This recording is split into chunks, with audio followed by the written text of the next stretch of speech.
Presiden Jokowi membalas kritik Anies Baswedan soal pembangunan IKN yang dinilai bakal menimbulkan ketimpangan baru. Kritik Anies soal IKN beberapa kali disampaikan ke pemilihnya. Apa yang disasar melalui isu ini? Untuk mengulasnya sudah hadir di studio Kompas TV, juru bicara Timnas Amin, Pak Ahmad Fathul Bari, dan melalui sambungan virtual juru bicara TKN Prabowo Gibran, Pak Irwan Veko. Selamat sore Pak Irwan dan juga Pak Fathul. Terima kasih Pak Fathul sudah bergabung bersama kami di studio. Mas Cynthia, Mas Fathul. Pak Fathul, ini menolak IKN garis besar alasannya apa sih yang paling krusial? Ya kalau yang disampaikan oleh Mas Anies ya, sebetulnya memang lebih ke aspek substansinya, yakni soal pemerataan.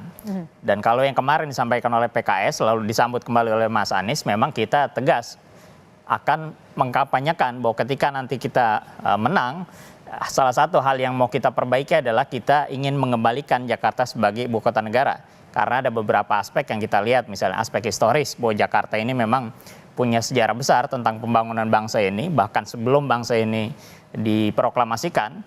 Lalu yang kedua aspek pembangunan, dalam hal itu kita ingin adanya pemerataan pembangunan di berbagai wilayah, tidak hanya fokus di satu wilayah, apalagi wilayah yang baru dibentuk.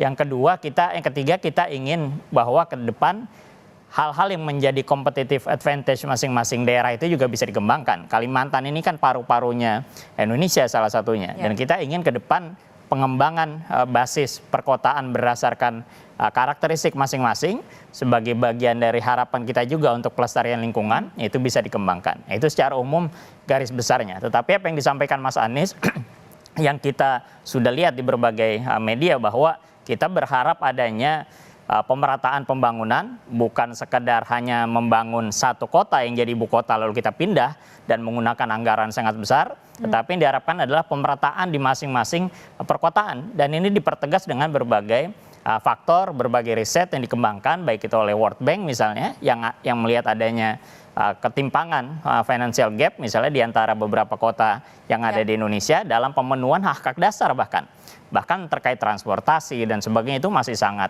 minim sekali. Tapi kalau bicara soal IKN kan sudah jelas bahwa undang-undangnya juga sudah ada. Artinya bukankah mau tidak mau harus dilanjutkan? Ya pertama kalau undang-undang itu kan produk kebijakan ya. Dan tentu ini hal yang masih bisa ke depan kita lihat lagi kalau memang itu dianggap oleh publik, oleh masyarakat yang diaspirasikan melalui partai politik yang ada di parlemen, ya perlu kita revisi dan itu sah-sah saja. Bahkan itu menjadi hal yang wajar kalau kita melihat aspek substansi dalam kebijakan. Oke, saya akan ke Pak Irwan. Pak Irwan, selain alasan undang-undangnya sudah ada, apa yang menjadi solusi ataupun alasan utama untuk melanjutkan IKN ini ketika banyak juga pihak yang kontra? Ya, justru saya mau bertanya tuh ke Mas Fathul. Bagaimana caranya tuh IKN kembali ke Jakarta atau tetap di Jakarta? Sementara kan undang-undangnya kan sudah ada gitu. Dan kita tahu bahwa proses perubahan undang-undang itu juga butuh kemudian dinamika politik juga di DPR.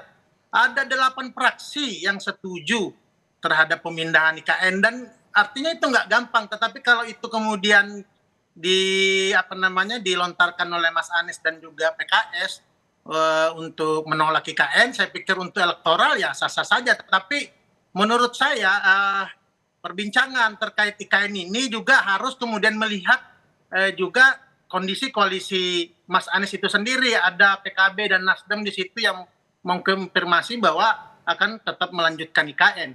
Kemudian yang kedua, permasalahan yang disampaikan oleh Mas Anies terkait pemerataan pembangunan itu justru logikanya kebalik. Karena justru kontribusi pertumbuhan ekonomi selama ini terhadap negara itu 15% dari Indonesia, hanya 15% dari Indonesia Timur, 85%-nya ada di Jawa dan Sumatera. Sehingga perpindahan IKN ini kami melihat inilah kemudian merupakan transformasi pertumbuhan ekonomi, juga sebenarnya transformasi peradaban untuk Indonesia menuju Indonesia Emas 2045. Mengapa? Karena sebenarnya kalau alasannya dana IKN itu untuk membangun kota-kota, beberapa kota, kalau tidak salah 14 kota yang ingin dibangun, sebenarnya tanpa IKN pun kan pembangunan kota ini juga terus berjalan. Bahkan tiap tahun anggaran kota-kota besar itu juga meningkat karena anggaran kota itu sebenarnya tergantung daripada pendapatan asli daerahnya, kemudian dana bagi hasilnya, dan juga transfer keuangan daerah melalui dana alokasi khusus, dana alokasi umum, kemudian hibah dan lain-lain. Ya. Itu juga terus meningkat tiap tahunnya bagi kota-kota besar itu. Tetapi saya ingin sampaikan bahwa sebenarnya kami juga di Prabowo fokus untuk melanjutkan IKN juga. Kemudian kita juga punya program untuk tetap membangun 10 kota yang ada di seluruh Indonesia gitu. Baik, gimana Pak Fatul untuk menanggapi hal ini? Ya, yang pertama tadi soal proses kebijakan ya. Proses kebijakan itu ya hal yang alamiah. Bahkan kalau bisa dibilang salah satunya, ini lebih dari satu bahkan, Undang-Undang IKN ini yang sebelum menjadi RUU IKN, ini salah satu produk kebijakan Jokowi. Yang pertama, dia tidak pernah kampanyekan. Yang kedua, prosesnya pun juga sangat cepat, tidak melibatkan partisipasi publik yang cukup baik, dan itu diambil dalam proses yang terburu-buru. Padahal yang ingin dihasilkan adalah sebuah undang-undang yang sangat luar biasa. Baik itu sangat fundamental karena memindahkan ibu kota, yang kedua anggarannya luar biasa besar. Dan ini makanya proses sebetulnya kita balik lagi, ini sebagai kritik dalam proses peraturan perundang-undangan kita, proses pembuatannya pun juga bermasalah. Sehingga ketika kita ingin merevisinya, ataupun juga ingin men-challenge bahwa nanti kita ke depan akan melakukan perubahan penting dalam aspek ini, tentu hal yang bisa argumentatif gitu. Yang kedua, kalau aspek substansi misalnya, tadi dikatakan misalnya, proses-proses perkotaan selama ini mungkin dianggap biasa saja. Ya buktinya banyak sekali ketimpangan. Ketimpangan ini kan luar biasa di mana-mana. Dan itu dibuktikan dengan hasil-hasil riset gitu. Bahkan kalau tidak perlu meriset pun, kita tinggal lihat saja di kota-kota besar yang ada di Indonesia, ataupun di kota-kota ya, di seluruh provinsi di Indonesia, kita bisa lihat bagaimana kondisi kota-kota tersebut. Apakah sudah setara dengan Jakarta misalnya? Apakah sudah setara dengan kota-kota yang ada di Jabotabek misalnya? Jauh.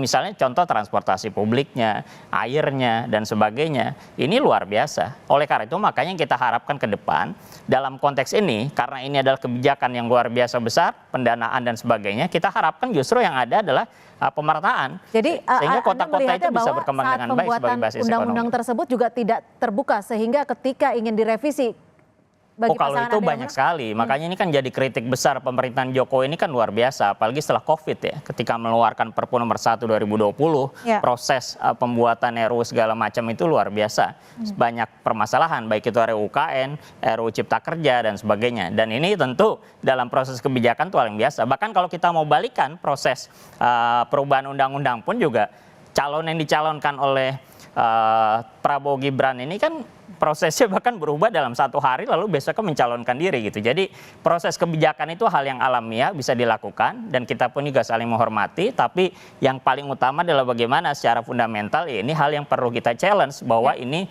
merupakan salah satu kebijakan yang menurut kami ketika kita melakukan perubahan atau revisi akan lebih menguntungkan dalam aspek pemerataan terhadap kota-kota yang ada di seluruh Indonesia. Baik, Pak Irwan, dampak bagi calon pemilih jika isu IKN ini akan terus dimainkan akan seperti apa? Tapi nanti dijawabnya selepas jeda, tetap bersama kami di Kompas Petang.